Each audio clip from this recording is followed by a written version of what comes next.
Welcome to the Deep Dive. We cut through the noise to get to what you really need to know. Today we're diving deep into a story that's pretty alarming, but also really insightful.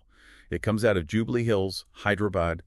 Just imagine this. Yeah. A 60-year-old person, using the internet like any of us, loses a staggering 57.43 lakh. Wow. Yeah, that's nearly 6 million rupees. Just gone, wiped out by a really sophisticated online scam. So our mission today is to unpack exactly how this specific Instagram trading scam worked. We're going to dissect the methods, the tricks these fraudsters use. We'll point out the red flags, the things you absolutely need to watch for. And maybe most importantly, show what this case can teach all of us about navigating, well, the pretty complex world of online investments. It can be treacherous out there. Absolutely. It's a minefield sometimes. So the initial hook here was, well, almost a classic case. The victim clicked on an ad on Instagram. Looked good, visually appealing, promising an investment opportunity, and then almost instantly, people contacted them. Right away. Right away. Claiming they were reps from this online trading platform called FX Road. That speed, that immediate contact, that feels critical, doesn't it? Like they pounced before you could even think. Exactly. That speed is, it's a tactic. They make that connection fast. It wasn't just the victim clicking something passively. It was an immediate active follow-up. The whole point is to pull the victim into their, let's call it, their ecosystem before they really have a moment to process or second guess. It just sets this rapid pace, discourages critical thinking right from the get-go. Yeah, no time to breathe. And once they had that initial contact, that sort of breathless connection, they got right to work building the facade, instructed the victim to register on the platform. They even had them sign digital documents. It all feels very official, very legitimate. Even professional, presumably. Exactly. And from the victim's side, those first investments, they were made through, well, standard methods, credit cards, bank transfers, things you'd normally trust. The fraudsters claim the money was for trading in all sorts of things. Crude oil, precious metals, even stocks like Tesla, and of course crypto. It's a broad mix, right?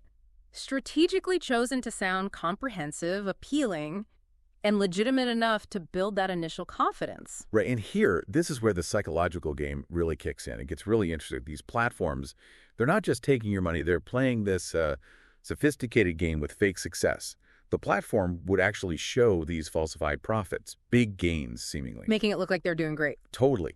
And that naturally builds a huge amount of trust. It's like a digital pat on the back, tricking you into thinking you're winning big. And this feeds right into, well, what psychologists call confirmation bias, right? Yeah. You start seeing what you want to believe, reinforces that initial decision to invest.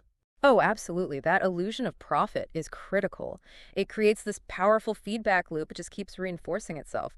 What's so insidious is how it flips any initial skepticism someone might have had. Suddenly, they want to invest more, all because of what looks like undeniable, tangible success right there on the screen. It's very common, unfortunately, but remarkably effective.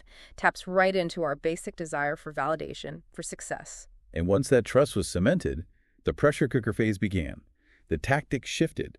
They started claiming, oh, market volatility increased, supposedly. Convenient timing. Right. And suddenly they needed additional deposits. The excuse was maintaining margin levels. Now, margin in real trading, it's like a good faith deposit covers potential losses. If a trade goes south, your broker might ask for more money to keep your position open. But here, just a smokescreen. A fake demand to get more cash? Just an excuse. Exactly. And to meet these demands, the victim went to incredible lengths. Took out a loan, about 7-year-old Lakh from Navi, and even got a 17.5 lakh loan against a savings policy from a private bank. Wow. That's significant debt. What's fascinating, or maybe terrifying, here is how they use the victim's existing investment as leverage. They pressure them into taking on all this debt. It's a classic example, really, of the sunk cost fallacy in action. Right, the sunk cost. Yeah. Explain that a bit. Well, the victim feels they've already put so much in time, effort, and a lot of money, so they feel they have to put in more just to avoid losing everything they've already committed. It's a trap. It creates this awful cycle of just escalating commitment and, frankly, financial ruin. The victim feels they have no choice but to keep pouring money in to somehow save that initial investment, which brings up a really important question.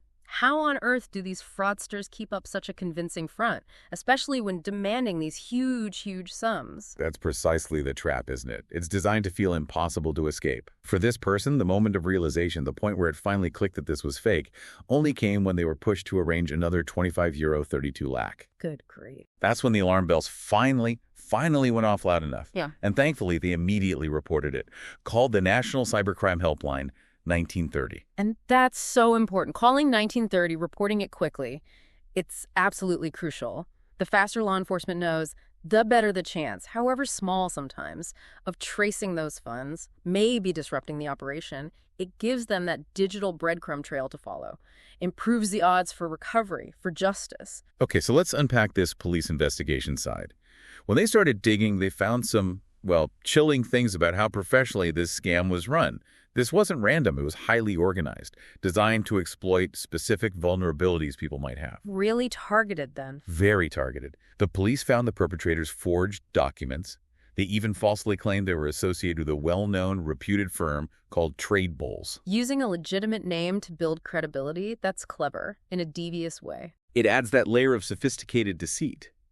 The police explicitly said the scam was done with professional precision. And their main targets. Emotionally vulnerable individuals looking for quick financial returns. Yeah, that really underscores that these aren't amateurs messing around. These groups understand psychology. They understand financial systems, maybe even better than their victims.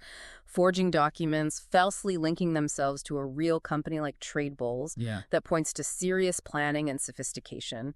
We're likely talking about dedicated teams. They might even use data analysis to find and target these emotionally vulnerable people, maybe based on online activity or if someone's posted about job loss or financial worries. It's quite calculated. Predatory. Exactly. It's not just about tricking someone. It's about building that false legitimacy, creating urgency, and really exploiting that desire for quick gains, often preying on very specific, difficult life situations. So given all this, the police have put out some really crucial advice. Public warnings, prevention tips. They basically summarize that vigilance is just paramount. You have to be so careful when any platform or person contacts you online offering high return investments. If we step back and look at the bigger picture here, this whole case really highlights some fundamental principles of financial security today in the digital age. The police advise, and this is critical, that you must verify if any financial service provider is registered with regulatory bodies. Like SEBI here in India, the Securities and Exchange Board of India. SEBI acts like the financial watchdog, right? Exactly. Think of them as the financial police. They ensure firms play by strict rules, protect investors, keep the market stable. Checking for SEBI registration isn't just about avoiding scams. It's about understanding the legitimate safeguards that are supposed to be there to protect you. Reputable financial companies, the real ones, they will never, ever coerce you into making repeated deposits. And they certainly won't operate without that clear regulatory oversight. They follow transparent, ethical rules, not pressure tactics. And that brings us to evidence, the digital forensics part, I suppose. Yeah. If you do fall victim, or even just suspect something's off, the authorities stressed how vital it is to save everything. All communication, transaction records, call logs, emails, WhatsApp messages, everything is all potential evidence. Absolutely. Think of it like building your own case file. Every single message, every transaction detail, every call log entry, it all becomes critical. It creates that undeniable digital trail. Law enforcement can use it to piece together the fraud, and it helps them not just with your case, but potentially linking it to wider networks, identifying patterns across many similar scams. It's hugely valuable. So this deep dive into the FX Road scam, it really leaves us with one crucial takeaway, doesn't it? Online investment opportunities, especially the ones promising high or super fast returns, demand extreme scrutiny. You have to verify them with regulatory bodies like SEBI. Genuine financial services, they operate differently. Clear, non-coercive practices. They inform you, they don't pressure you. Right. And that leads to a final thought, something for you, the listener, to mull over. In this digital world we're in, where information and apparent opportunities are just everywhere, constantly bombarding us, how do you cultivate that resilient mindset? How do you balance the understandable excitement of potential gains with the critical caution you need to spot and avoid these sophisticated digital traps? What does being well-informed truly mean when you're up against deceptions that are so expertly crafted? Deceptions designed to play on your deepest hopes and maybe your fears, too. That's a heavy question, but an important one. And on a practical note, if you were looking for more resources on cybercrime awareness, the police actually suggested following cyberplatter. They're on social media, and their website is www.cyberplatter.com. Stay vigilant out there, stay informed, and we'll see you on the next deep dive.